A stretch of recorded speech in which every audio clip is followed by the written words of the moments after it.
आऊज़ बिल्लाहि मिनश्शैतानिर्रजीम बिस्मिल्लाहिर्रहमानिर्रहीम। ज़मा इज़्ज़त मंदो मशरानो कशरानो ज़नानो अस्सलामु अलैकुम वरहमतुल्लाहि ताला बरकातुहू। उम्मीद है आप सब हज़रात खैरियत से होंगे। अल्लाह करीम हम सब की हिफाज़त फरमाए। अल्लाह रब्बुल इज़्ज़त तमाम उम्मत मुस्लिम को हज़ूर पाक सल्लल्लाहु तआला अलैहि व आलिहि वसल्लम की पाक ज़ात पर दुरूद पाक कसरत से पढ़ने की तौफीक नसीब फरमाए।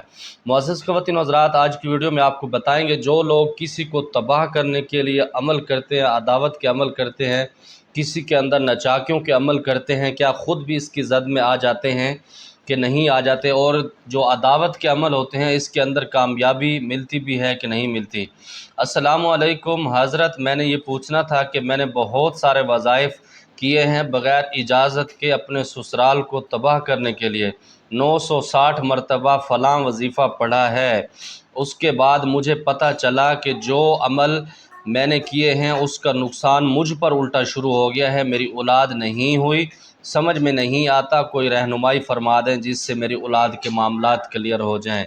मुअज़्ज़ज़ ख़वातीन व हज़रात, यही मसला है। हम क्या करते हैं, यूट्यूब टिकटॉक की दुनिया से किसी का वजीफ़ा देखते हैं, किसी का अमल देखते हैं, उठा के शुरू कर देते हैं, उसमें लवाज़मात का ख्याल नहीं करते, उसके अंदर देखते नहीं कि शरीयत इसकी इजाज़त देती है या नहीं देती। क्योंकि जो समझदार मुआलिज और आमिल होता है उसने एक लिमिट होती है, उसने एक हदूद बनाई होती है। अगर वो उसके तहत उसके तरीक़ाकार के साथ चलता है तो अल्लाह रब्बुल इज़्ज़त उसको कामयाबियों से मालामाल भी करते हैं। अगर वो अपने इख्तियारात को नाजायज़ तौर पर इस्तेमाल करता है, मिसाल के तौर पर अल्लाह रब्बुल इज़्ज़त ने मुझे नूरानी और रूहानी मखलूक से एक ताकत का सिस्टम दिया है। अगर मैं इससे नाजायज़ फ़ायदा उठाता हूँ, लोगों के ऊपर जुल्म करना शुरू कर देता हूँ, लोगों को नाजायज़ नुकसान देता हूँ, लोगों को बहुत ज़्यादा मैंने तंग करके रखा हुआ है, कुछ अरसे तक तो ये मामलात मेरे साथ चलेंगे। जब मेरी जवानी रहेगी, जब मैं उनके मामलात क्लियर करता रहूँगा, मिसाल के तौर पर जितने जिन्नात की कौम मेरे साथ है, अगर मैं उनको हदिया या उनको जो उनके लवाज़मात हैं देता रहूँगा तो तब तक वो मेरे काम स्पीड से करते रहेंगे। या फिर इस तरीके से भी होता है कि जो अमल आदमी करता है उसकी मुदामत पाबंदी के साथ, तवज्जो के साथ एक टाइम में करता है, तो तब भी वो रूहानी मखलूक जो होती है तब भी वो आपको सपोर्ट कर रही होती है। जब आप मुदामत का ख्याल करना कम कर देते हैं, आप उसकी मुदामत नहीं करते, आप उस के लवाज़मात का ख्याल नहीं रखते, आप उनके एग्रीमेंट को आगे पीछे करते हैं, फिर वही मखलूक आपकी ऐसी जान के दुश्मन बन जाती है और आप हैरान रह जाते हैं। क्योंकि सदा जो बादशाही है वो अल्लाह रब्बुल इज़्ज़त की है। इन्नल्लाह अला कुल्लि शैइन कदीर की ताकत, कुदरत, कुन फ़यकून की ताकत, कुदरत अल्लाह रब्बुल इज़्ज़त की पाकीज़ा और मुक़द्दस ज़ात के बाद किसी के पास भी नहीं है। तो इस वजह से जब हम उसको नाजायज़ इस्तेमाल करते हैं तो हम ख़ुद भी उसके ज़द में आ जाते हैं। हमारी सराइकी में एक कहावत है कि एक खूह कहने वास्ते खटेंदा बैठे। एक बंदा गड्ढा खोद रहा था तो किसी ने उससे पूछा, ये क्या कर रहे हो? उसने कहा खूह खटेंदा पिया। तो उसने कहा कहने वास्ते? उसने कहा फ़लाँ बंदे वास्ते। तो उसने कहा ये उसके लिए नहीं खोद रहे गड्ढा, ये आप अपने लिए खोद रहे हैं। ये जो कहावतें हैं इसके बहुत सा दारोमदार हमारे अमल के साथ भी होता है। वो हमारे मुल्तान के अंदर एक आरजे हैं एफएम के, बहुत अल्लाह रब्बुल इज़्ज़त ने उनको इज़्ज़त दी, बहार हुसैन साहब, वो अक्सर एक शेर पढ़ा करते तो मुझे इसकी समझ नहीं आती थी। अदल व इंसाफ फ़कत हश्र पे माकूफ़ नहीं, ज़िंदगी ख़ुद भी गुनाहों की सज़ा देती है। जब हम इतने गुनाह कर चुके होते हैं तो वो ज़िंदगी बाज़ों का तंग आती है, वो हमारी रूह हमसे तंग हो जाती है कि या अल्लाह, आपने मुझे जिसके साथ सपुर्द किया है ये बंदा इस काबिल नहीं, इसने मुझे बड़ी तकलीफ़ दी है। जब वो रूह आपसे तंग होती है तो अल्लाह की बारगाह में जब वो जुस्तजू करती है तो अल्लाह रब्बुल इज़्ज़त आपके लिए वसाइल ऐसा पैदा कर देते हैं जिसके अंदर आप खुद उलझ जाते हैं, खुद तबाही का शिकार हो जाते हैं, और समझ नहीं आ रही होती कि आपके ऊपर किसी ने रिजत लगाई है या आप अपने किए हुए से किसी जाल में फंसे हुए हैं, या आपको जो जिन्नात हैं वो आपके ऊपर अटैक दोबारा कर रहे हैं। क्योंकि जब आप उनका लिहाज नहीं करते तो इसी तरीके से वो भी बाबा आपका नहीं करते।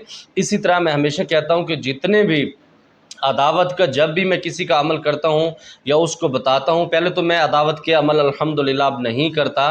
कोशिश मेरी 110% होती है कि मैं उससे जान छुड़ाता हूँ, और तलाक़ के अमल मैं वैसे भी नहीं करता। तो अगर कोई मजबूर करता है तो उसको जब बताते हैं तो उसका पूरा मसला डिस्कस करते हैं, उसमें देखते हैं कि शरीयत इसकी गुंजाइश देती है। मिसाल के तौर पर कोई बंदा या बंदी ने किसी के घर को तबाह किया हुआ है, उसके नाजायज़ ताल्लुकात हैं या ऐसे मामलात हैं, उसके अंदर ज़रूरी हो जाता جاتا ہے کہ اس کو سائٹ پہ کرنا، ورنہ اس کا گھر تباہ ہو رہا ہوتا ہے، کیونکہ کسی کے گھر کو بچانا یہ سب سے بڑی میرے خیال میں ایمانی تقاضا ہے۔ تو اس کے اندر میں وہ کچھ عمل بتا دیتا ہوں جس کے اندر اللہ رب العزت بہت ساری کامیابی بھی دیتے ہیں، اور اسی طرح یہ بات بالکل حقیقت ہے، جو دعوت کے نچاکی کے عمل کیے جاتے ہیں، کسی کو توڑنے کے لیے کوئی عمل کیا جاتا ہے عملیات کے اندر، اس میں ضرور کامیابی ملتی ہے، وہ صرف عامل کی بہت سارے معاملات دیکھے جاتے ہیں۔ اور جو اس بندے کا سوال ہے کہ میں اپنے سسرال کو تباہ کرنے کے لیے، یہ صرف ہوتا کیا ہے، جب شادی ہوتی ہے تو بندہ کہتا ہے کہ میری حکمرانی چلنی چاہیے، خواتین کہتے ہیں میری حکمرانی چلنی چاہیے، سسرال والے کہتے ہیں کہ جو بہو ہے وہ ہماری بن کے رہے، اور جو اس کے سسرال والے ہوتے ہیں، بندے کے مطلب جو مرد کے سسرال والے ہیں، وہ کہتے ہیں کہ یہ جو ہمارا داماد ہے ہماری بچی کو بس ایسے ہوا میں اڑاتا رہے اور ہماری انگلیوں پر یہ ناچتا رہے، جس کی وجہ سے بہت سارے معاملات ہوتے ہیں، اور کچھ شادیاں کیے بھی اس وجہ سے جاتی ہیں کہ شادی کرنے کے بعد ہم اس کو سیٹ کریں گے، ہم اس کو تباہ کریں گے۔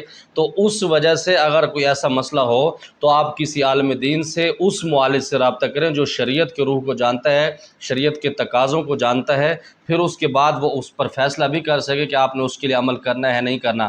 اب میرے بھائی مجھے جو لگتا ہے کہ آپ نے بغیر اجازت کے عمل کیے ہیں، بغیر کسی سے آپ نے رابطہ کیے ہو یہ عمل کیے ہیں، تو آپ رجت کا شکار ہو گئے، جس کی وجہ سے آپ کی اولاد کے اندر بندش ہے۔ آپ مجھے پرسنل میں رابطہ کریں گے، انشاءاللہ کچھ ڈیٹیل میں آپ سے لوں گا، تو پھر انشاءاللہ تعالی اس کا توڑ بھی آپ کو بتا دوں گا، آپ پریشان نہ ہوں۔ اور خاص طور پر اللہ رب العزت کی بارگاہ میں آپ توبہ استغفار کریں۔ اگر خدا نخواستہ اس طرح کے کوئی دوسرے بندے یا خواتین ایسے عمل کرا چکے ہیں جس کے اندر وہ خود زد میں آ چکے ہیں، تو سب سے آسان طریقہ یہی ہے، جس کے بارے میں آپ نے عمل کیا آپ ان سے جا کے معذرت کریں، اور اللہ رب العزت کی پاکیزہ اور مقدس ذات سے خود روئیں، گڑ گڑائیں، کیونکہ جب اللہ رب العزت کے معاملات حقوق العباد اور حقوق اللہ کا سسٹم ہوتا ہے، تو اللہ رب العزت کی پاک ذات فرماتے ہیں کہ حقوق اللہ معاف کر سکتا ہوں لیکن حقوق العباد معاف نہیں کر سکتا۔ اگر مثال کے طور پر آپ نے اپنے سسرال والوں کے ایکسیڈنٹ اس سے کرائے ہیں، کیونکہ جب یہ عداوت کے عمل کیے جاتے ہیں اس کے اندر جو آپ سوچ کے بیٹھتے ہیں اس کے موکل وہی اس کی تباہی کر دیتے ہیں۔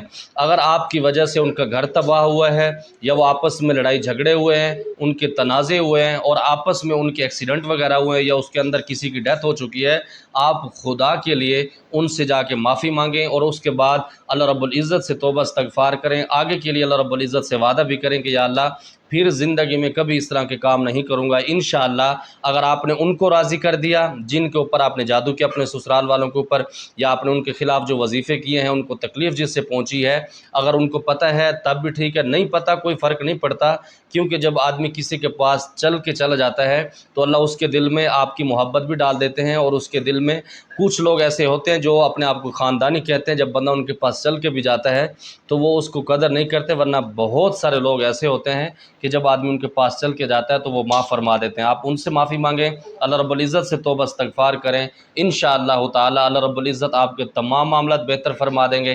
اس کے ساتھ صدقے کی بھی پابندی کریں، اور ہو سکے تو آپ مجھ سے پرسنل میں رابطہ کریں گے تو انشاءاللہ بہت ساری چیزیں آپ کو سمجھا دوں گا۔ اور انشاءاللہ جو نیکسٹ ویڈیو کو اس میں بتائیں گے کہ جو لوگ یوٹیوب پر عمل بتاتے ہیں اس سے فائدہ ہوتا ہے یا نہیں ہوتا، اس سے نقصان کیا ہوتے ہیں، اور جو عمل ہم نے بتائے ہوئے ہیں اس سے فائدہ یا نقصان ہوتا ہے یا نہیں ہوتا۔ بس زمادہ پارا خاص دعا اوقات خدائی پامان۔ السلام علیکم۔